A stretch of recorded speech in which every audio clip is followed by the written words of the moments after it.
AP శాసన మండలిలో 16 పిల్లలకు సోషల్ మీడియా నిషేధకంపై కీలక చర్చ జరిగింది. రాష్ట్రంలోని దీనికి అమలు తీసుకుని రావాల్సిన అవసరం ఉందని హోంమంత్రి అనిత, జనసేన ఎమ్మెల్సీ నాగబాబులు తెలిపారు.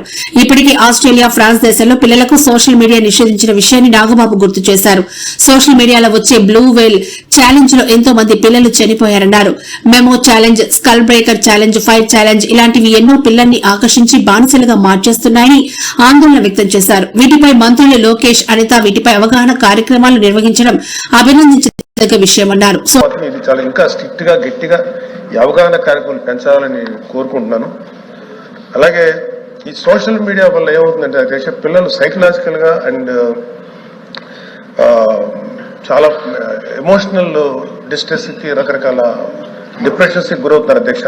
ఖచ్చితంగా ఈ సోషల్ మీడియా మీద ఒక తీవ్రమైనటువంటి ఒక చట్టం తీసుకురావాలి, గట్టి చట్టం తీసుకొచ్చి దానికి అవగాహన కార్యక్రమం చేయడం ఎంత ముఖ్యమో అంతకు మించి చట్టం తీసుకొస్తే ఒక భయం ఉంటుంది. ఎందుకంటే ఆ చట్టానికి ఆ పిల్లలు అదేవిధంగా స్కూళ్ళల్లో ఈ ట్యాబ్స్ ఇచ్చేటువంటి ఉన్నప్పుడు అవి ఓన్లీ ఎడ్యుకేషన్ పర్పస్ కే రిస్ట్రిక్ట్ అయ్యే విధంగా, ఎక్స్పోజ్ అయ్యే విధంగా ఉండాలి తప్ప అంతకు మించి వెళ్లకుండా ఒక